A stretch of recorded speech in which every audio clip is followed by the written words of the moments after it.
नमस्कार, बहुत स्वागत है आपका। मैं हूं आपके साथ योगेश पांडे। शाम को 5 बज चुके हैं और वक्त हो चला है देश की सबसे सार्थक बहस ललकार का। ललकार कर्ज के बोझ तले दब रहे मध्य प्रदेश में फ्री बीज स्कीम को समझने के लिए, क्योंकि फ्री बीज स्कीम सत्ता हासिल करने में भले ही मददगार साबित हो, लेकिन सवाल उठता है कि नई सरकार की वित्तीय स्थिति और आम आदमी की आर्थिक सेहत पर इसका असर क्या होगा। नई सरकार के सामने चुनौतियां क्या होंगी, यह अपने आप में बड़े सवाल हैं और आज हम इन्हीं सवालों के जवाब को तलाशने की कोशिश करेंगे। लेकिन मध्य प्रदेश सरकार ने 10 बड़ी घोषणाएं जो की हैं, पहले आपको वो हम बताते हैं कि सरकार ने चुनावी साल में जो फ्री बीज स्कीम लागू की है वो क्या कुछ स्कीमें हैं वो आपको बता रहे हैं। तो चुनावी साल में जो फ्री बीज 10 बड़ी घोषणाएं लागू की गई हैं। लाडली बहना योजना, जिसमें कि 19,650 करोड़ रुपए का खर्च प्रतिवर्ष आना है। योजना के तहत दरअसल 1 लाख करोड़ 31 लाख महिलाओं के खाते में हर महीने 1,000 रुपए डाले जा रहे हैं, जो कि अक्टूबर महीने से 1,250 रुपए हो जाएंगे। और 1,250 रुपए के इस होने के बाद हिसाब से 163.75 करोड़ रुपए हर महीने खर्च आएगा। सालाना 19,650 करोड़ रुपए आ रहा है, वो हम आपको बता रहे हैं।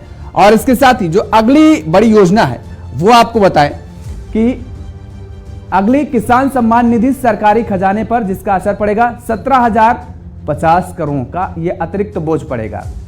प्रदेश के 87 लाख किसानों को मिलने वाली सम्मान निधि 4,000 से बढ़ाकर 6,000 रुपए कर दी गई है और इससे सरकारी खजाने पर 17,050 करोड़ का अतिरिक्त बोझ पड़ता नजर आ रहा है।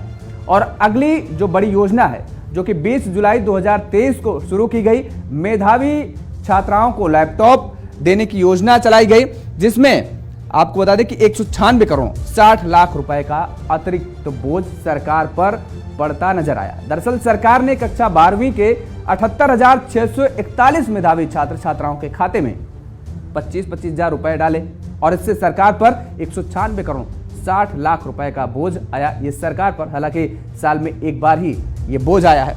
और जो अगली योजना शुरू की गई वो 24 अगस्त 2023 को, जिसमें 7,800 स्टूडेंट्स को स्कूटी, जिसमें कि 79 करोड़ रुपए का खर्च आया। ये भी खर्च हालांकि एक ही बार का है। इसमें इलेक्ट्रिक स्कूटी 1,20,000 और पेट्रोल वाली स्कूटी के लिए 90,000 रुपए निर्धारित किए गए थे। इस पर खर्च 79 करोड़ रुपए का सामने आ रहा है। और अगली बड़ी योजना जो मध्य प्रदेश सरकार की तरफ से लागू की गई 28 जून 2023 को, 23,000 रोजगार सहायकों का वेतन दोगुना किया गया।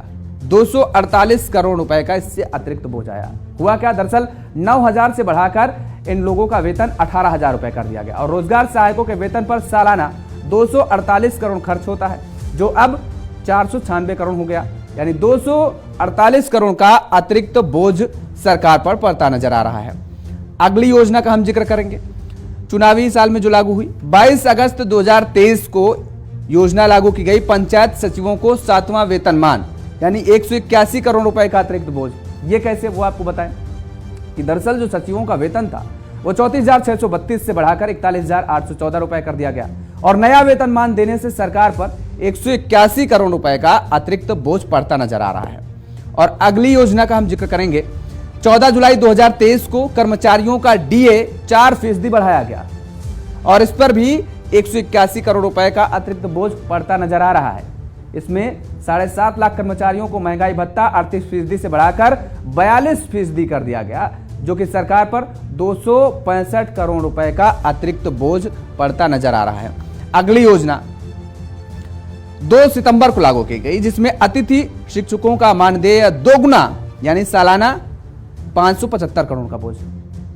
मध्य प्रदेश में 67,910 अतिथि शिक्षक हैं और इनमें वर्ग 1 में 15,920 जिनका मानदेय 9,000 है और वर्ग 2 में 38,294 जिनका मानदेय 7,000 है और वर्ग 3 जो कि 13,000 कुछ शिक्षक हैं। और इन सभी शिक्षकों का जो वेतन बढ़ाया गया उससे यह बड़ा बोझ पड़ रहा है। अगला 11 सितंबर 2023 को कॉलेज के अतिथि विद्यालयों का मानदेय 20,000 बढ़ाया गया। 108 करोड़ रुपए का अतिरिक्त बोझ आया है। यह भी एक अपने आप में बड़ा आंकड़ा है। अतिरिक्त बोझ अनुदान प्राप्त विश्वविद्यालयों और कॉलेजों के 4,500 से ज्यादा अतिथि विद्वानों को मानदेय 30,000 से बढ़ाकर 50,000 रुपए कर दिया गया, यानी 20,000 रुपए उनका बढ़ाया गया। तो उसके बाद सरकार पर जो अतिरिक्त बोझ आया वो 108 करोड़ का है। अगली जो योजना है वो आपको बताएं कि 11 जून 2023 को शुरू की गई। आंगनबाड़ी कार्यकर्ताओं को मानदेय 648 करोड़ रुपए का सालाना। इससे बोझ क्या बढ़ा है वो आपको बता दें। दरअसल प्रदेश की करीब 1,80,000 आंगनबाड़ी कार्यकर्ताओं का मानदेय 10,000 से बढ़ाकर 13,000 रुपए कर दिया गया और इसके बाद यही वजह है कि 648 करोड़ रुपए का सालाना बोझ सरकार पर पड़ता नजर आ रहा है अतिरिक्त। अगली योजना, अब मध्य प्रदेश सरकार ने दरअसल वो भी बताएं कि मध्य प्रदेश सरकार ने कब कितना कर्ज लिया है, वो आपके सामने हम आपको दिखा रहे हैं। ये इस वर्ष का है, 25 जनवरी का अगर हम जिक्र करें, 25 जनवरी 2023 को 2,000 करोड़ रुपए का शिवराज सरकार ने कर्ज लिया और उसके बाद 2 फरवरी 2023 को फिर 3,000 रुपए करोड़ का कर्ज लिया जा रहा है। 9 फरवरी 2023 को 3,000 करोड़ का फिर लिया जा रहा है। 16 फरवरी 2023 को 3,000 करोड़ फिर लिया जा रहा है। अब देखिए, फरवरी में 3 बार कर्ज लिया जा चुका है। उसके बाद जो आगे की तस्वीर है वो आपको दिखाएं कि किस तरीके से लगातार सरकार की तरफ से कर्ज लिया जा रहा था, यानी सार्वजनिक कर्ज 2.95 लाख करोड़ रुपए था। मध्य प्रदेश के वित्तीय हालत के अनुसार प्रदेश के हर व्यक्ति पर 40,000 रुपए से ज्यादा का कर्ज है और मध्य प्रदेश सरकार इस साल 6 महीने में अलग अलग तारीखों पर 13 बार कर्ज ले चुकी है। जनवरी, फरवरी, मार्च, मई, जून और सितंबर में सरकार ने आरबीआई से लोन लिया। नया वित्तीय वर्ष शुरू होने तक मध्य प्रदेश पर लगभग 3.32 लाख करोड़ रुपए से अधिक का कर्ज था। इसके बाद लगातार कर्ज लेने से यहां का 4 लाख करोड़ के करीब पहुंच चुका है। इसके बाद भी मध्य प्रदेश में घोषणाओं का सिलसिला जारी है। मध्य प्रदेश सरकार हर साल कर्ज पर 20,000 करोड़ रुपए ब्याज केवल देती है और उसी की एक ये झलक है जो आपको अभी हम दिखा रहे थे और आगे की तस्वीरें भी हैं। हम आपको दिखा रहे हैं कि किस तरीके से कर्ज लिया गया। 25 जनवरी, 2 फरवरी और फरवरी में केवल 3 बार कर्ज लिया गया। 23 फरवरी का फिर एक बार कर्ज लिया गया 3,000 करोड़ का। 2 मार्च 2023 को 3,000 करोड़ का फिर कर्ज लिया गया। 9 मार्च 2023 को 2,000 करोड़ का कर्ज और 17 मार्च 2023 को 4,000 करोड़ का कर्ज फिर लिया गया। यानी ये कर्ज का जो सिलसिला लेने का है वो लगातार जारी रहा सरकार की तरफ से। और खास तौर पर हम जिक्र करें कि चुनाव के दरमियान जिस तरीके से योजनाएं दी जा रही हैं, योजनाओं का ऐलान किया जा रहा है। आगे देखिए, 24 मार्च 2023 को 1,000 करोड़, 29 मई 2023 को 2,000 करोड़ का फिर कर्ज लिया गया। 14 जून 2023 को 4,000 करोड़ का फिर कर्ज लिया गया। 12 सितंबर 2023 को 1,000 करोड़ का फिर कर्ज लिया गया। लगातार सिलसिलेवार तरीके से कर्ज लिया जा रहा है। सर पर चुनाव है और जनता के बीच में हमें योजनाओं को परोसना है और ऐसे में लगातार जिस तरीके से, एक और ये देखिए स्लाइड, 24 मार्च 2023 को 1,000 करोड़ का कर्ज लिया गया। 26 सितंबर एक ही दिन में 3 बार अलग अलग टेन्योर पर 5,000 करोड़ का कर्ज लिया गया। ये वो तस्वीरें हैं, ये वो आंकड़े हैं जो हम आपके सामने रख रहे हैं और जिसके जरिए आप समझ सकते हैं कितना कर्ज लिया गया। अब जरा तुलना कर लेते हैं कि वर्तमान की शिवराज सरकार और पूर्व में रही दिग्विजय सरकार पर कितना कर्ज था। इसके साथ ही प्रदेश के प्रत्येक नागरिक पर कर्ज का कितना बोझ पड़ा है। देखिए, अगली जो तस्वीर है वो तुलनात्मक आप कर रहे हैं। दिग्विजय सरकार के कर्ज के बराबर शिवराज सरकार ब्याज दे रही है। अगर हम वर्ष 2003 और 4 का जिक्र करते हैं तो 2003 और 4 में 23,000 करोड़ का कर्ज था जो कि उस समय दिग्विजय सरकार हुआ करती थी और ब्याज दिया करती थी दिग्विजय सरकार 2,502 करोड़ प्रति व्यक्ति। कर्ज लगभग जो था वो 3,300 रुपए राज्य के व्यक्तियों पर। लेकिन अब 2023-24 का जो आंकड़ा निकलकर सामने आ रहा है वो आपके सामने है। 3.85 लाख करोड़ रुपए कर्ज हो चुका है मध्य प्रदेश में, लगभग 4 लाख करोड़ रुपए। 24,000 करोड़ रुपए केवल ब्याज दिया जा रहा है सरकार की तरफ से। यानी आप देख सकते हैं 23,000 करोड़ कर्ज था 2003-4 में और आज के समय में मध्य प्रदेश सरकार 24,000 करोड़ केवल ब्याज दे रही है प्रति व्यक्ति पर। अगर हम जिक्र करते हैं कर्ज का तो 40,000 रुपए लगभग प्रति व्यक्ति पर कर्ज है मध्य प्रदेश में। यह आंकड़ा है और ये आंकड़े जो है वो अनुमानित दिए गए हैं। सरकार के लिए लगातार जिस तरीके से ये रेवड़ियां बांटने का जो जिक्र किया जा रहा है, वो चाहे हम केंद्र की सरकार की तरफ से कहें, भारतीय जनता पार्टी के नेताओं की तरफ से कहें, विपक्षी दल के नेताओं की तरफ से कहें, लगातार ये कहा जाता है कि दरअसल फ्री की रेवड़ियां बांटी जा रही हैं, लेकिन अपनी जो योजनाएं हैं उनको योजनाओं का हवाला दिया जा रहा है। तो ये लगातार जो रेवड़ियों का साल है, ये आखिर किस तरीके से रेवड़ियां बढ़ती चली जा रही हैं और बढ़ती चली जा रही हैं, इसमें वह पब्लिक की मांगों को पूरा करती हैं चुनावी साल में, और पूरा भी क्यों ना करें क्योंकि सिर पर चुनाव जो नजर आते हैं। तो आज हम तलाशने की कोशिश करेंगे राज्य में बढ़ते कर्ज और बढ़ती रेवड़ियों के बीच उठ रहे तमाम सवालों के, और उनके जवाबों की खोजने की कोशिश करेंगे, क्योंकि लगातार जिस तरीके से हमने आपको एक बड़ा फिगर दिखाया, बड़े आंकड़े दिखाए कि लगातार कर्ज बढ़ता जा रहा है, योजनाओं का ऐलान किया जा रहा है, न केवल भारतीय जनता पार्टी की तरफ से बल्कि कांग्रेस की तरफ से भी ऐलान किया जा रहा है। ये दावा किया जा रहा है कि यदि उनकी सरकार बनती है तो इन योजनाओं को लागू किया जाएगा, फ्री में स्कूटी दी जाएंगी, बच्चों को टैबलेट दिए जाएंगे। रोजगार का जिक्र करता हुआ कोई नजर नहीं आ रहा है। यहाँ पर बहुत कम तस्वीरें, बहुत कम बयान ऐसे नजर आएंगे जिसमें कहा जाएगा कि हम रोजगार का भी ध्यान रखेंगे, रोजगार भी मुहैया कराएंगे।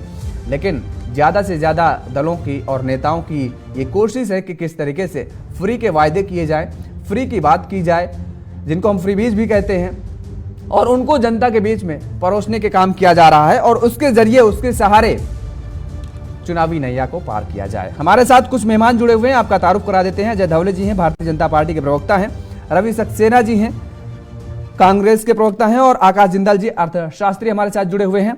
सौरभ दुबे जी हैं, राजनीतिक विश्लेषक हैं। आप सभी मेहमानों का हमारे साथ जुड़ने के लिए बहुत बहुत स्वागत है। और सबसे पहले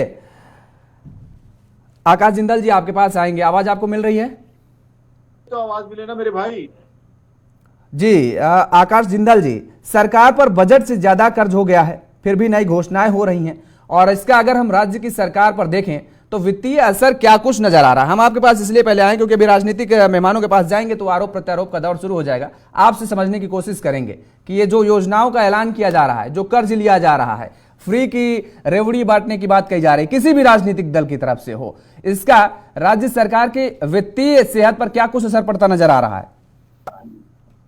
देखिए, सबसे पहले तो देश की इकोनॉमी आज प्रधानमंत्री मोदी के नेतृत्व में बहुत अच्छी चल रही है। आज हम 5th लार्जेस्ट इकोनॉमी दुनिया की बन चुके हैं, और आने वाले 2 से 3 साल में 3rd लार्जेस्ट इकोनॉमी हमारी बनने की संभावना है। फास्टेस्ट जीडीपी ग्रोथ है हमारा बड़ी कंट्रीज में से। तो आज की तारीख में अभी तक का परफॉर्मेंस बताऊं, सेंट्रल गवर्नमेंट की परफॉर्मेंस एक्सीलेंट है, हमारी इकोनॉमी बहुत अच्छी चल रही है, रशिया यूक्रेन वॉर और इजराइल हमास के बावजूद। अब आ जाते हैं स्टेट गवर्नमेंट्स पे। देखिए, स्टेट गवर्नमेंट्स में चाहे कांग्रेस हो, चाहे बीजेपी हो या और पार्टी, मैं सबका सम्मान करता हूं। I have respect for all parties, but एक चीज मैं सभी पार्टियों को मैं due regard and lot of respect कहना चाहूंगा। आज स्टेट के ऊपर बहुत कर्जा है, तो कर्जे का मतलब क्या होता है कि स्टेट की जो कमाई है उसका बहुत बड़ा हिस्सा कर्जे का इंटरेस्ट देने में लग जाएगा। तो उसके बाद क्या होता है, स्टेट के पास वेलफेयर और ग्रोथ के लिए बहुत कम पैसा बचता है। तो अब टारगेट ये होना चाहिए, कोई भी सरकार पावर में आए, कि कर्जे को रिड्यूस किया जाए। अब क्या इसके लिए हम लोगों को खुश करने वाली योजनाओं के लिए कर्जा लें, ये एक बहुत बड़ा क्वेश्चन मार्क आ जाता है। क्योंकि लोगों को खुश करने के लिए सरकार अगर पैसा खर्च करती है तो वो किसका पैसा है? वो कोई बाहर से तो नहीं आ रहा, आप ही का पैसा आप ही को दिया जा रहा है। मैं ये नहीं कहता कि जनता का ध्यान न रखा जाए, जनता का ध्यान रखना सरकार की ड्यूटी है, और कोई भी अच्छी सरकार वो काम करेगी। या अगर ऑपोजिशन भी पावर में आना चाहती है और जनता का ध्यान रखने की बात कर रही है तो बिल्कुल सही है, इसमें कोई गलत बात नहीं है। लेकिन जनता का ध्यान कैसे रखा जाए? मेरे हिसाब से जनता को डायरेक्ट पे ऑफ की बजाय जनता के लिए आप रोजगार के साधन मुहैया कराइए। आप इकोनॉमी में इतनी ग्रोथ लाइए, प्राइवेट सेक्टर को इन्वाइट कीजिए, इतनी जॉब अपॉर्चुनिटीज दीजिए कि लोगों का इनकम लेवल बढ़ जाए। लोगों के पास जो है, हर बच्चे के पास रोजगार हो, हर यूथ के पास रोजगार हो, हर बहन जो है हमारी उसको भी रोजगार मिले। जो हमारे पढ़े लिखे भाई बहन उनको तो रोजगार मिले, जो हमारे गांव में कुछ ऐसे भाई बहन हैं जो शिक्षा नहीं ले पाए उनके लिए भी अच्छा रोजगार दें। तो मैं तो बीजेपी और कांग्रेस दोनों से ये रिक्वेस्ट करूंगा कि मेरा ये मानना है, आप सबके जो सीनियर लीडर्स के साथ मैं शो करता हूं नेशनल चैनल्स पे, कि आप लोग ऐसी व्यवस्था करें यहाँ इंडस्ट्री आए, प्राइवेट सेक्टर आए, एमएनसीज आए, गांव गांव में फैक्ट्रियां लगी, और वो हो सकता है मध्य प्रदेश जैसी स्टेट में, और वो फैक्ट्री वाला जाके गांव में खुद लोगों को इन्वाइट करे, भाई साहब बहन जी मेरी फैक्ट्री लगी है, आइए आप रोजगार कीजिए, 25,000 30,000 रुपए महीने की जॉब आपके लिए। तो रादर देन सरकार या ऑपोजिशन जो पैसे लोगों को अलग अलग तरीके से देती है, उसकी बजाय अगर जॉब अपॉर्चुनिटी इस तरह की पैदा कर दी जाए, इंडस्ट्रियलाइजेशन इस तरह का पैदा कर दिया जाए, इस तरह की बिजनेस अपॉर्चुनिटीज पैदा कर दी जाए, और आज उसके लिए एनवायरमेंट है। प्रधानमंत्री नरेंद्र मोदी की गाइडेंस में हमारे देश की इकोनॉमी बहुत तरक्की कर रही है, फॉरेन डायरेक्ट इन्वेस्टमेंट देश में बहुत आ रही है, और आज देश की इकोनॉमी फास्टेस्ट ग्रोइंग इकोनॉमी है। आज हमारी economy America, China, Japan, Germany, जो चारों हमसे बड़ी इकोनॉमी है, उनसे कहीं ज्यादा फास्ट ग्रो कर रही है। तो ऐसे में हमारे पास ग्लोबल मनी लाने का बहुत स्कोप है। मध्य प्रदेश एक बहुत सेंट्रली लोकेटेड स्टेट है, तो मैं बीजेपी और कांग्रेस दोनों को कहूंगा कि आप भरसक प्रयास करें, यहाँ ग्लोबल मनी आए, जिससे रोजगार पैदा हो, लोगों को एम्प्लॉयमेंट अपॉर्चुनिटीज पैदा मिले, और अपने आप जो है उससे वो सारी फैसिलिटीज खरीद लेंगे। बिल्कुल। Once people are getting 25,000 30,000 rupees per month, अगर हस्बैंड वाइफ दोनों को 60,000 रुपए महीना गांव के अंदर कमाई हो रही है प्राइवेट सेक्टर से, तो उस पैसे से अपने लिए सारी व्यवस्थाएं कर लेंगे। इस तरह का अरेंजमेंट कीजिए, जनता का भला कीजिए, मैं आपके साथ हूं, लेकिन जनता का भला करने का तरीका जो है मेरे हिसाब से थोड़ा अलग होना चाहिए। मैं इस चीज को बिल्कुल सजेस्ट नहीं करूंगा कि जनता को जो है हम ऐसी चीजें ऑफर करें मुफ्त में बांटी दिया जाए, क्योंकि कर्जे का बोझ अल्टीमेटली घूम के जनता नहीं देना है, तो वो जनता का ही पैसा, जनता को भी ये चीज क्लियर होनी चाहिए। ठीक बात, ठीक है। अजय धवले जी, तरीका बदलना पड़ेगा सभी राजनीतिक दलों को। आकाश जिंदल जी कह रहे हैं कि आप जनता का विकास करिए, जनता के विकास के लिए ही आप चुने गए हैं और जनता ने इसीलिए आपको चुना है कि उनकी समस्याओं का निराकरण आप करें। लेकिन ये जो मुफ्त में चीजों को मुहैया कराई जा रही हैं, इससे बेहतर अगर आप रोजगार उन्हें मुहैया कराएं तो ये सारी चीजें तो वो खुद ब खुद ले लेंगी। देखिए योगी जी, आकाश जी ने बहुत अच्छी तरीके से इकोनॉमी को एक्सप्लेन किया, क्योंकि वो सब्जेक्ट एक्सपर्ट है तो सब्जेक्ट को बहुत अच्छे तरीके से रखा। आपको ये देखना पड़ेगा कि मध्य प्रदेश भारतीय जनता पार्टी के हाथ में कब आया। 2003 में भारतीय जनता पार्टी की मध्य प्रदेश में सरकार बनी, और 2003 में जब भारतीय जनता पार्टी की यहाँ सरकार बनी तो मध्य प्रदेश को एक बीमारू टैक्स का तमगा लगा था। और ये क्यों लगा था? ये क्योंकि मध्य प्रदेश देश की जीडीपी गिराने वाला राज्य था। देखिए, मध्य प्रदेश में आधारभूत संरचनाएं बिल्कुल नहीं थी, इंफ्रास्ट्रक्चर डेवलपमेंट की आवश्यकता बहुत थी। मध्य प्रदेश में सिर्फ 65,000 किलोमीटर की सड़कें थी, हमें उसको 5 लाख किलोमीटर तक के लेके जाना हमारा 10 सालों में उद्देश्य था, जो हम 15 सालों में उद्देश्य था, हम आज पूरा कर चुके। मध्य प्रदेश में मेडिकल कॉलेज 5 हुआ करते थे, आज मेडिकल कॉलेज 24 हुए। मध्य प्रदेश में डॉक्टर की संख्या 7,500 थी, आज 51,000 से अधिक मेडिकल स्टाफ मध्य प्रदेश में।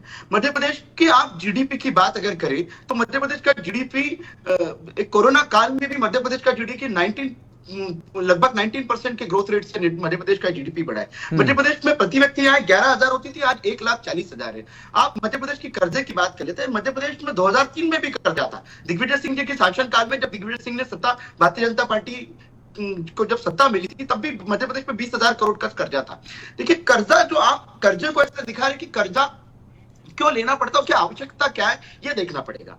मैंने जैसे कि कहा कि मध्य प्रदेश देश का जीडीपी गिराने वाला राज्य था, तो सबसे पहले अगर आपको आपके स्टेट में उद्योग लाने हैं, आपको इनकम सोर्सेज बढ़ाने हैं, तो सबसे पहले आपको बेसिक इंफ्रास्ट्रक्चर, जिसको हम कहते हैं कि आधारभूत संरचनाएं खड़ी करनी पड़ेगी। सबसे पहले आती है सड़क, आती है बिजली, आती है और पानी आता है। ये तीन चीजों के लिए मध्य प्रदेश सरकार ने जो काम किए, हम यहाँ पे 7.5 लाख हेक्टेयर में सिंचाई होती थी मध्य प्रदेश में, आज मध्य प्रदेश में सिंचाई बढ़कर 47 लाख हेक्टेयर में सिंचाई होती है। और माननीय मुख्यमंत्री शिवराज सिंह चौहान जी सार्वजनिक मंचों से कहते भी है, और भारतीय जनता पार्टी का संकल्प भी है कि हम 65 लाख हेक्टेयर की सिंचाई करने के लिए हम संकल्पित है। मध्य प्रदेश में देखिए, मध्य प्रदेश में आप अगर बढ़ेंगे, मध्य प्रदेश का जीडीपी आज मध्य प्रदेश का जीडीपी जिस रेट से बढ़ रहा है कि देश के टॉप 10 इकोनॉमीज अगर देश के जीडीपी में कंट्रीब्यूट करने वाले अगर कोई राज्य होंगे तो उसमें मध्य प्रदेश आता है। तो हमारी दिक्कत यह थी कि हमने ऐसा स्टेट हमें मिला था जहां से हमने जीरो से स्टार्ट किया है। अब इस मध्य प्रदेश में आधारभूत संरचनाएं बढ़ाने के लिए यदि स्टेट ने कर्जा लिया, और कर्जा मिलता कैसे,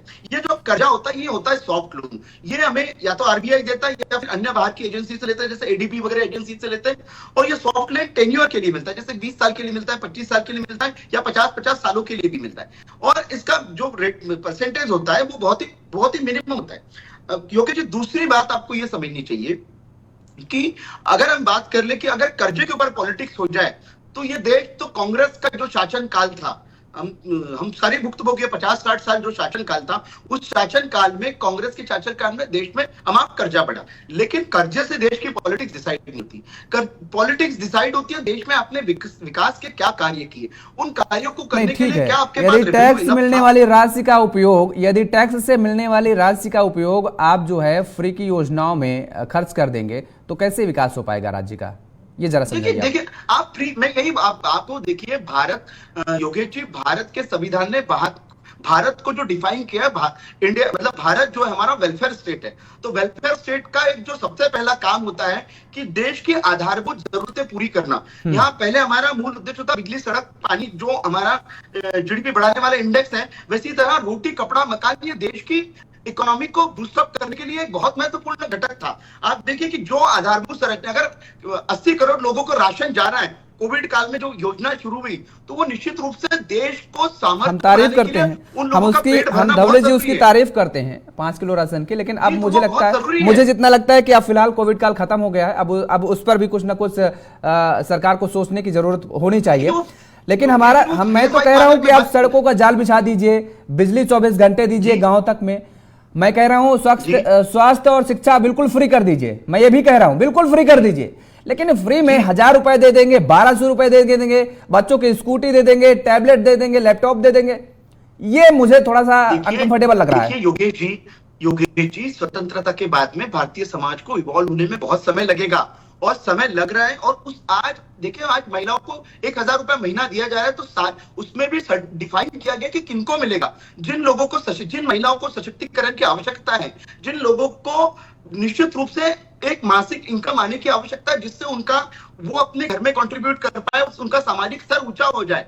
क्योंकि देखिए, योजनाएं जो आती है वो जीवन काल के लिए नहीं आती, एक पर्टिकुलर टाइम फ्रेम होता है, उसके लाने के पीछे का उद्देश्य होता है, और वो उद्देश्य की पूर्ति होते ही योजनाओं को शटडाउन भी किया जाता है। तो आपको ये देखना पड़ेगा कि कोई योजना आई है, उसका इम्पैक्ट असेसमेंट करना आवश्यकता है। वो इम्पैक्ट असेसमेंट होने के बाद में उन योजनाओं को निश्चित रूप में सरकार द्वारा रोका भी जाता है। लेकिन आप कहेंगे कि फ्री में 1000 रुपए दिए जा रहे हैं, 1000 रुपए हर किसी को नहीं मिल रहे, जो निश्चित रूप से कैटेगरी में एलिजिबल है उसी को 1000 रुपए मिलते हैं, और वो आज आवश्यक जिन्हें भी मिल रहे हैं। जिंदल साहब अभी यही बात कह रहे थे कि अगर गांव में किसी पति पत्नी को 7000 रुपए महीने प्रतिमाह से उसे उसके रोजगार भत्ता उसको मिल रहा है, मान लीजिए वो कोई फैक्ट्री है, इंडस्ट्रियल एरिया है, वो वहां काम कर रहा है, अगर 7,000 14,000 रुपए मिल रहा है, गांव में 14,000 रुपए वो अपने को सर्वाइव कर लेगा।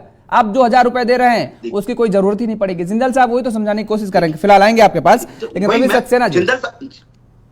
सक्सेना जी, ये आपका सब किया कराया है जो बोझ आज भारतीय जनता पार्टी ढो रही है, और विकास की दिशा में लगातार आगे बढ़ने का काम किया जा रहा है, तो मजबूरी है, कर्ज तो लेना पड़ेगा। देखिए योगेश, मैं आपसे केवल एक बात कहना चाहता हूँ, इन्होंने अभी इतनी लंबी तकरीर की भाजपा के प्रवक्ता महोदय, आपने स्वयं बताया कि जब माननीय दिग्विजय सिंह जी की सरकार मात्र 22,000 करोड़ रुपए का कर्जा था, और आज जो है ये लगभग 4 लाख करोड़ का कर्जा हो चुका है। और शिवराज जी 18 साल से इस प्रदेश के मुख्यमंत्री हैं, और हम केवल एक बात उनसे पूछना चाहते हैं, जो आपने शुरुआत में बात की थी कि रोजगार के रूप में उन्होंने क्या किया। आज शिवराज जी को आपके प्रतिष्ठित चैनल के माध्यम से भी पूछना चाहता हूँ, एक काम तो ऐसा बता दीजिए माननीय शिवराज जी, जो आपके सिग्नेचर प्रोजेक्ट के रूप में जाना जाए। आपने कोई बांध बनाया हो, आपने कोई इंडस्ट्री बनाई हो, कोई इंडस्ट्रियल स्टेट बनाया हो, जहाँ पे की इंडस्ट्री आई हो और यहाँ के युवाओं को रोजगार मिला हो, कोई ऐसा IT सेक्टर बनाया हो जहाँ पर की बाहर की कंपनियां आई हो और हमारे यहाँ के बच्चों को रोजगार मिला हो। आज मध्य प्रदेश के लाखों युवा पढ़े लिखे बंबई, दिल्ली, नोएडा, हैदराबाद, बेंगलोर, पूना में 15-15, 20-20 हजार की नौकरियों में जूते चप्पल घिस रहे हैं। अच्छा, राजस्थान और हिमाचल, कर्नाटक, ये सब राज्यों में तो स्वतः वहीं कंपनी लगी है, सब वहीं लोग रह रहे हैं, वहीं सब उनको रोजगार मिल रहा है, वो घर से बाहर निकल रहे हैं। उन्होंने इसका प्रयास किया। हाँ। उन्होंने इसका प्रयास किया, इसीलिए तो उनके प्रदेश जो है आज जो देश के सबसे विकसित प्रदेशों में एक है। और ये अभी ढबले जी बोल रहे थे, मैं इनसे पूछना चाहता हूं, क्या ये मोदी जी के आंकड़ों को, केंद्र सरकार के आंकड़ों को झुटलाना चाहते हैं? आज भी मध्य प्रदेश केंद्र सरकार के योजनाओं में कहीं 17वें, कहीं 18वें, कहीं 19वें और कहीं 20वें नंबर पे है। आज भी कुपोषण में नंबर 1 है, किसानों की आत्महत्या के नंबर में 1 है, महिलाओं पर अत्याचार और छोटी बच्चियों के साथ बलात्कार में नंबर 1 है। आप देखें इनका कौन सा ऐसा पैरामीटर है। स्वास्थ्य में, कुपोषण में हम नंबर 1 है विगत 7 सालों से। यहां आप अगर देखें शिक्षा का मामला, तो शिक्षा में हम 17वें और 18वें नंबर पे हैं, और इन्होंने तो 22,735 जो शालाएं हैं वही बंद कर दी सरकारी। वहां पर रोजगार ही नहीं है, वहां पर पढ़ाई लिखाई बंद कर दी। यहाँ पर शिक्षकों की भर्ती बंद कर दी, शिक्षकों को जो पैसा मिलना चाहिए वो देना बंद कर दिया। आज जो यहाँ के शिक्षक हैं वो सालों से त्राहिमाम कर रहे हैं, गुहार लगा रहे हैं, 2-2, 4-4, 5-5 हजार की तनख्वाह पे काम कर रहे हैं। ये इनका शिक्षा का मॉडल इन्होंने बनाया है। तो मैं आपसे ये पूछना चाहता हूं कि क्या ये जो बीजेपी के प्रवक्ता जी हैं, क्या ये ढबले जी जो हैं, ये मोदी सरकार के जो आंकड़े हैं क्या उनको झुटला रहे हैं?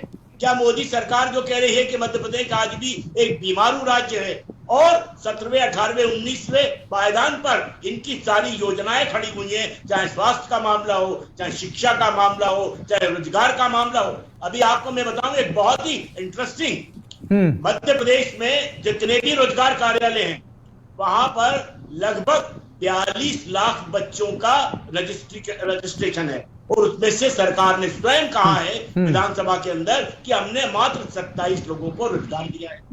ये इनकी हालत है। चलिए अजय जी से जवाब ले लेते हैं। अजय जी छोटा सा कमेंट, उसके बाद आते हैं। एक मिनट मेरी पूरी बात कर ले दीजिए हुजूर आली। मैं आपको ये पूछना चाहता हूं कि आप कर्ज पे कर्ज लिया जा रहे हो, पर आप ये वही काम कर रहे हो कि कर्ज लेके घी पीना। आप क्या लोगों को बर्बाद करना चाहते हो? जब बच्चा आज पैदा होता है तो वो 40-45 हजार रुपए के कर्जदार पैदा हो रहा है, उसको मिल क्या रहा है उसके अगेंस्ट में?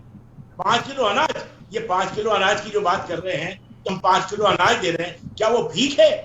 अरे भाई, इस देश में ये होना चाहिए कि आज अच्छे से अच्छा अनाज खरीदने की उसकी क्रय शक्ति होना चाहिए। हमने मनरेगा दिया तो ये कहते हैं कि मनरेगा तो जो है वो कांग्रेस पार्टी का स्मारक बन जाएगा। बाद में स्वयं कहने लगे कि हाँ मनरेगा बहुत बड़ी अच्छी स्कीम थी, वहां पर लाखों जो करोड़ों लोगों को रोजगार मिल रहा है। वो हमने रोजगार कहाँ दिया? वहां पर जहां पर की बेरोजगारी हो रही थी, जहां पर अरे तो स्कूटी साहब, स्कूटी तो आप भी कह रहे हैं कि आएंगे तो स्कूटी दे देंगे, लैपटॉप दे देंगे वगैरह वगैरह, तमाम सारी रेवड़ियां बांटने का भी जिक्र करें। जवाब ले लीजिए धौले जी, जवाब ले लीजिए उसके बाद। धौले जी ये कांग्रेस के मेरे प्रवक्ता मित्र जो विषय रख रहे हैं इनको थोड़ा सा देखना पड़ेगा कि आपके 15 महीने में कमलनाथ जी की सरकार थी, कांग्रेस के नेतृत्व वाली सरकार थी। 15 महीने का आप निकाल लीजिए, ऑफिशियल डेटा है 70,000 करोड़ का कर्जा लिया गया, और उसमें एक बड़ा मैं झूठ बोल रहे हैं आप, बिल्कुल झूठ बोल रहे हैं, बिल्कुल झूठ बोल रहे हैं। 70,000 करोड़ का कर्जा नहीं लिया, 70,000 करोड़ का कर्जा लिया आप लोगों ने, और 70,000 करोड़ का कर्जा लिया, कर्जा लेकर आप झूठ बोलते हैं, कराने वाले आप झूठ बोल रहे हैं, लगातार झूठ बोलते हैं चैनलों पर आकर, और इसी तरह से लोगों को आप मिसगाइड करते हैं। मात्र 15,000 करोड़ रुपए का कर्जा लिया था, 70,000 करोड़ का कर्जा लिया था, 15,000 करोड़ का कर्जा मात्र लिया गया था, और 15,000 करोड़ का कर्जा देखिए आपको 15 महीने में लिया गया था। आप तो एक महीने में 10,000 प्रवक्ता भेजते हैं और उनको आंकड़े नहीं देते। अरे आपको मैं बोल रहा हूँ, आप प्रवक्ता भेजेगा तो डेटा के साथ में आनी चाहिए। मैं वही कह रहा हूँ, आप अभी आप बात कर लेते हैं, मध्य प्रदेश की बात कर रहे हैं, आपको बोल रहा हूँ मध्य प्रदेश। अच्छा रुक जाइए, दोनों लोग रुके, क्योंकि आरोप प्रत्यारोप आप लगा रहे हैं एक दूसरे पर और जनता को भी कुछ समझ नहीं आ रहा होगा। जरा दुबे जी समझ लेते हैं, एक सेकंड रुक जाइए, दुबे जी समझ लेते हैं। दुबे जी, हम केंद्र सरकार का जिक्र करें या फिर राज्य सरकार का जिक्र करें, पार्टी किसी की भी हो, मतलब कोई भी सत्ता में हो, सत्ता में आने के बाद शुरू के 3 साल बजट के माध्यम से पब्लिक पर बोझ डालती हैं सरकारें, चौथे साल स्थिति को थोड़ा सा सामान्य करती हैं, और 5वें साल सरकार के लिए रेवड़ियों का साल माना जाता है, और इसमें वह पब्लिक की मांगों को पूरा करने की पूरी कोशिश करते हैं, और इस दरमियान कर्ज लेना पड़े, कुछ भी करना पड़े, सब कुछ करती हैं सरकारें। ऐसा तस्वीरें तो हम लोग देख रहे हैं ना। नहीं देखिए, लंबे लंबे भाषण जो है ना, आप आधे घंटे से हमने बहुत लंबे लंबे भाषण सुने कि उसका इतना कर्जा, उसका इतना कर्जा। मूल बात क्या है, जो रेवड़ियों की आप बात कर रहे हैं, रेवड़ी शब्द कितना साल पहले आया? तो ये रेवड़ी शब्द तो अभी 4 साल से, जब से आम आदमी पार्टी का जन्म हुआ और दिल्ली में जो एक व्यवस्था हमने देखी आम आदमी पार्टी के माध्यम से, तो एक रेवड़ी शब्द का जन्म हो गया और रेवड़ी चीजें दिखने लगी। अब रेवड़ी किसको बोलते हैं? भाई कोई भी सरकार है, चाहे वो केंद्र सरकार से अगर मदद लेकर के, चाहे कांग्रेस शासित प्रदेश हो या बीजेपी शासित प्रदेश हो, अगर उसको केंद्र से कर्जा लेना पड़ता है अपने योजनाओं को पूरा करने के लिए, उसमें कोई बुराई नहीं है। अगर नई योजनाएं आप लेते हैं तो केंद्र सरकार, जो भारत का संविधान है वो इसीलिए बना हुआ है कि केंद्र सरकार आपको, राज्य सरकार को सुचारू रूप से चलने के लिए, वहां के कर्मचारियों की तनख्वाह के लिए, वहां पर जो सुख सुविधाएं की दिक्कत ना हो, इसके लिए वो केंद्र सरकार से अगर उसको कमी है तो कर्जा ले सकती है। इसमें कर्जा लेने में कोई बुराई नहीं है। बुराई तब हमें दिखाई देती है जब आप मुफ्त की रेवड़ियों में पैसे को, जहां पर आपका बजट नहीं है, वहां दुरुपयोग करना शुरू कर देते हैं। अब वो दुरुपयोग किस प्रकार से है? वो दुरुपयोग इस प्रकार से है कि आप जब कहते हैं कि बिजली का बिल हम आपका 0 कर देंगे, बिजली आपको नहीं देनी है, पानी का बिल हम आपका 0 कर देंगे, पानी आपको नहीं देना है, आपको अन्य प्रकार की सुविधाएं फ्री कर देंगे, आपको सिलेंडर फ्री कर देंगे, तो इससे ये घाटे की भरपाई कहां से होती है? ये घाटे की भरपाई आप वहीं से करेंगे जो आपके राज्य सरकारों के पास पैसा है।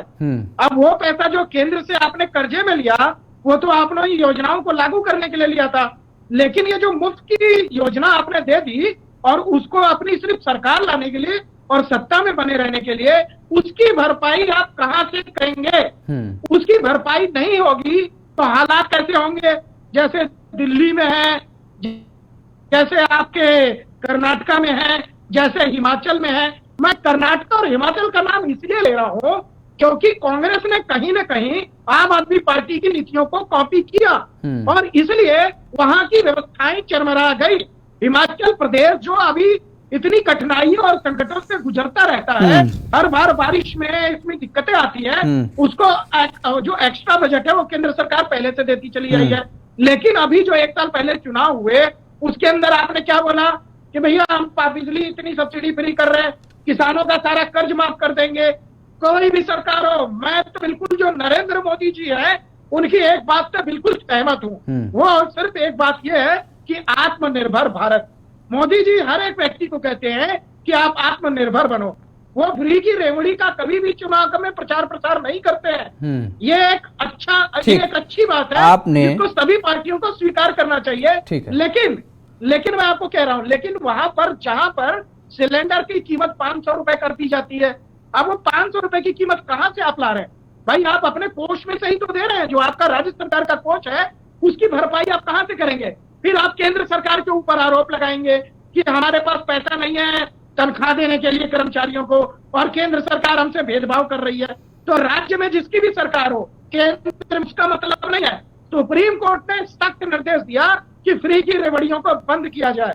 तो जब वो सुप्रीम कोर्ट ने निर्देश दे दिया तो मैं सिर्फ इतना ही कहना चाहता हूँ, जहां जहां पर जिसकी सरकारें हैं राज्यों के अंदर, चाहे वो भाजपा की हो या कांग्रेस की हो, आप सिर्फ सौरभ जी आपसे हम ये इतना समझना चाहेंगे। नहीं, आपने अच्छा एक्सप्लेन किया। मैं जानना इतना चाहूंगा, आपने सिलेंडर का भी जिक्र किया कि फ्री में सिलेंडर दे देंगे, फ्री में हम बिजली दे देंगे। हम किसी पार्टी को लेकर के वो नहीं कहना चाह रहे हैं, लेकिन हम केवल इतना जानना आपसे समझना चाह रहे हैं अंतर। हम 5 किलो राशन ले रहे हैं फ्री का, लेकिन हमारे पास अगर सिलेंडर नहीं होगा तो हम पकाएंगे कहाँ? पहला सवाल। दूसरा, यदि हमारे लिए खाना जरूरी है तो हमारे लिए और हमारे बच्चों के लिए आज के समय में बिजली भी बहुत आवश्यक है, पढ़ने के लिए हो, चाहे जैसी तस्वीरें हों वो सब हो। हमें हर स्थिति में बिजली चाहिए, कुछ भी आज करना है तो हर एक चीज के लिए बिजली आवश्यक है। हम अगर वहां पर 200 रुपए फ्री कर रहे हैं तो उस पर सवाल उठ रहा है। हम अगर माताओं बहनों को 1000 रुपए खाते में डाल रहे हैं तो उस पर सवाल नहीं उठ रहा है। उसको 1200 रुपए कर दे रहे हैं, सवाल नहीं उठ रहा है। अगर ये 1000 या 1200 रुपए हम किसी भी तरीके से ये कन्वर्ट कर दें या इस योजना में कन्वर्ट करने में हम कामयाब रहे कि माताओं बहनों की तरफ से, आप देखते होंगे स्वरोजगार को लेकर के अभी आपने कहा कि किस तरीके से प्रधानमंत्री नरेंद्र मोदी भी कहते हैं कि आत्मनिर्भर बनो। माताएं और बहनों के अंदर हमारी इतनी कलाएं होती हैं, वो आप आज भी ग्रामीण क्षेत्रों में आप चले जाइए, पंखे से लेकर के, टोकरी से लेकर के, तमाम चीजें वो स्वेटर से लेकर के, बुनियादी चीजों को लेकर के वो बनाती हैं। अगर हम उन योजनाओं के जरिए उन माताओं बहनों को पैसे दें और उन चीजों को खरीद लें, सरकार की तरफ से कोई ऐसी एक टीम का गठन किया जाए, और हम आज भी देखते हैं कि किस तरीके से तमाम सारे हॉट लगते हैं, बाजार लगते हैं, मेला लगते हैं उसमें, और उन चीजों को, उन सामानों को लेकर के हम वहां पर प्रस्तुत करते हैं, वहां पर अगर बेच देते हैं, तो ये हम फ्री के जो रेवड़ी कह रहे हैं, ये इसमें थोड़ा सा मुझे लगता है फिर अंतर समझ में आने लगेगा, क्योंकि अभी हमें अंतर नहीं समझ में आ रहा है कि फ्री की रेवड़ी है कौन सी। नहीं योगेश जी, देखिए बिल्कुल आपने बहुत अच्छी बात कही, और ऐसी बात कही जिसको योजना बना करके अगर लागू किया जाए तो वो एक फर्क आ सकता है। लेकिन कहीं ना कहीं आपको भी पता है कि धरातल पर यह संभव नहीं हो पाता है, क्योंकि हर साल चुनाव पे चुनाव ही होते रहते हैं भारत में। ठीक है, तो चुनावी माहौल को देखते हुए जो घोषणाएं होती है वो बाद में चल के पूरी तो नहीं हो पाती हैं। मैं आपको वही अंतर समझा रहा था। अभी देखिए, जहां पर भाजपा शासित प्रदेश है या कांग्रेस जहां पर शासन कर रही है, आपको ये देखना पड़ेगा कि हमारे राज्य सरकार का बजट कितना है। आप चुनाव में जाकर के जो बात बोले हैं वो मैं भाजपा के लिए भी बोल रहा हूँ और कांग्रेस के लिए भी बोल रहा हूँ। वही मैं आपसे समझना चाहा, क्योंकि मैं कांग्रेस के लिए भी कह रहा हूँ, मैं किसी एक दल के लिए नहीं कह रहा हूँ, मैं प्रत्येक राज्य के लिए कह रहा हूँ। मध्य प्रदेश का आज हमने जिक्र इसलिए किया क्योंकि मध्य प्रदेश में चुनाव है और मध्य प्रदेश के जो आंकड़े सामने आए उनको इसलिए जनता के सामने रख रहा हूं। दूसरी बात की, चुनावी राज्य में अक्टूबर में आप देख रहे हैं तारीखों का ऐलान हो गया, सितंबर में ही केवल कितना कर्ज लिया गया मध्य प्रदेश सरकार की तरफ से, वो आंकड़े मैंने आपके सामने रखे। अब अक्टूबर में घोषणा हो जाती है, सरकार कुछ कर नहीं सकती है। मैं आपको योगेश जी वही कह रहा हूँ, हाँ। आपके चैनल के माध्यम से लोगों को जानना चाहिए कि अगर शिवराज सिंह चौहान ने कोई घोषणाएं की हैं, अगर चुनाव के टाइम पे की हैं, तो ये कहा जहां तक देखना चाहिए कि क्या उन्होंने ऐसी घोषणाएं की है जो उनके बजट में ऐसा संभव हो सकता है।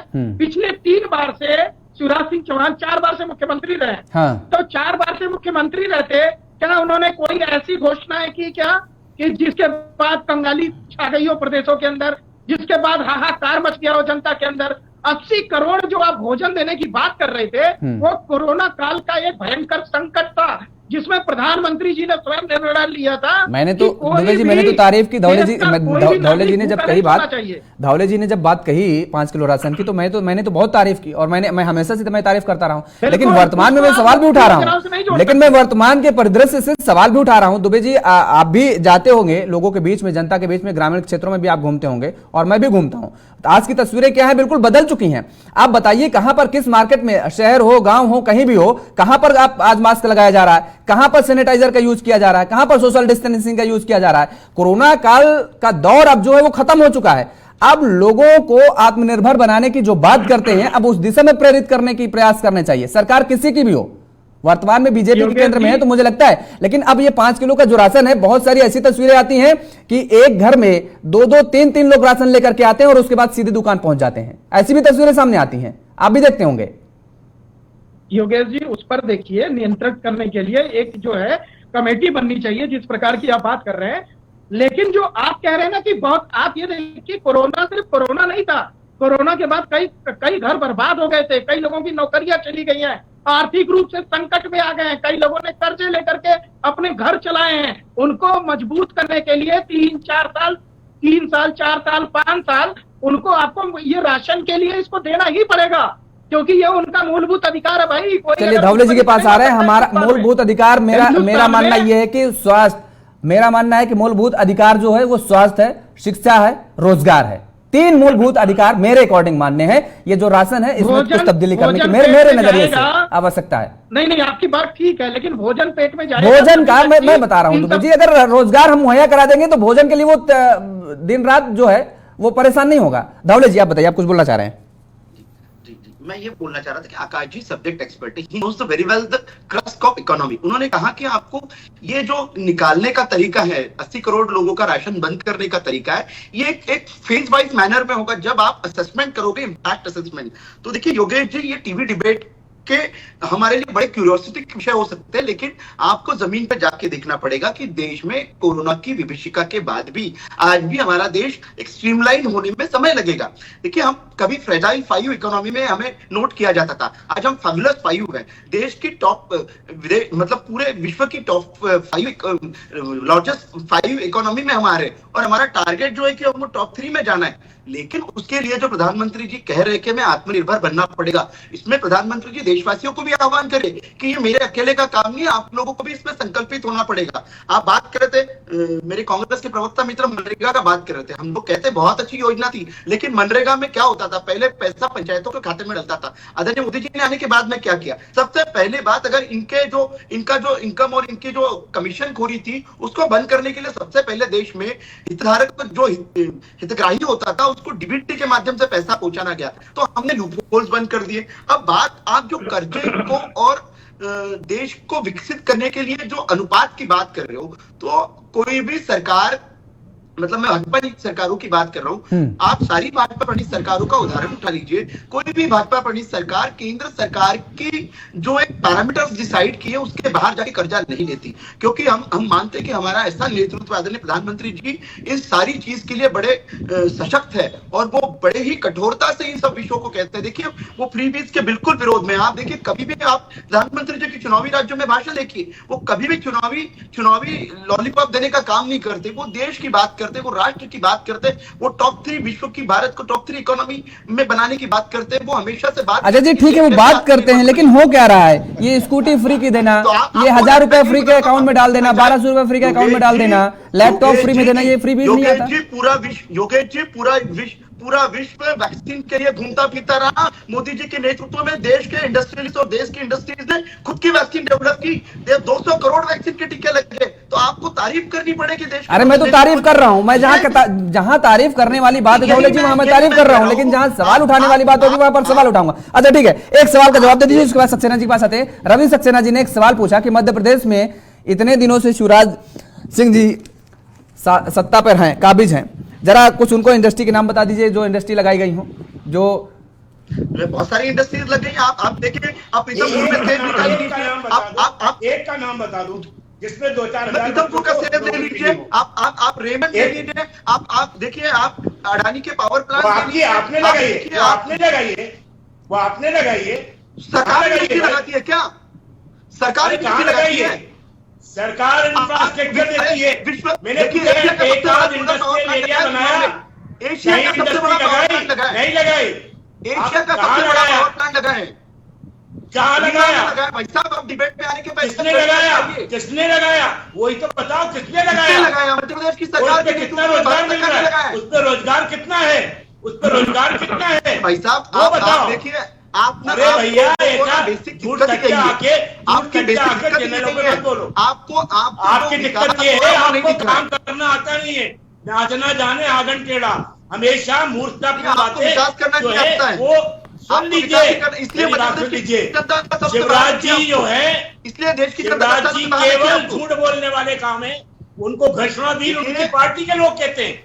आज भी 22,785 घोषणाएं वो पूरी नहीं हुई है, और अभी देख लीजिए, अभी चुनाव आते 3-4 महीने में उन्होंने लगभग 1000 घोषणाएं कर डाली। चलिए ठीक है, चुनाव आ गया है सक्सेना जी और धवले जी, मुझे उम्मीद ये है कि जो आप फ्री की रेवड़ी बांटने का जिक्र करते हैं, डेफिनेशन तो आप लोगों ने अपने अपने तरीके से अलग अलग बना ही रखी है, लेकिन मुझे उम्मीद ये है कि आप लोग रोजगार की बात करिए, शिक्षा की बात करिए और स्वास्थ्य की बात करिए। अगर आपके दल जो है ये जब चुनावी प्रचार करने पहुंचेंगे तो इन प्रमुख मुद्दों को उठाएंगे, तो मुझे लगता है कि जनता पर भी जो आपका असर है वो पड़ेगा और जनता का विश्वास आपके प्रति बढ़ता नजर आएगा। फिलहाल समय के अभाव के चलते अब चर्चा को हमें यहीं पे विराम देना पड़ेगा, और आप सभी मेहमानों का हमारे साथ जुड़ने के लिए, समय देने के लिए बहुत बहुत शुक्रिया, बहुत बहुत धन्यवाद। तो लगातार जिस तरीके से फ्री की रेवड़ी बांटने का जिक्र किया जा रहा है, लेकिन राज्य सरकारों के ऊपर कर्ज कितना बढ़ता चला जा रहा है, राज्य सरकारें इस ओर बिल्कुल नजर नहीं फेरती नजर आ रही हैं, और जबकि अब आने वाली सरकारें, यानी जो चुनाव के बाद नई सरकारें बनेंगी, वो इन योजनाओं को लागू करने के लिए धरातल पर पैसा कहां से लाएंगी, ये भी अपने आप में एक बड़ा सवाल है, और ऐसे में सरकारों के सामने बड़ी चुनौती भी खड़ी हो सकती है। मेरे साथ फिलहाल इतना ही।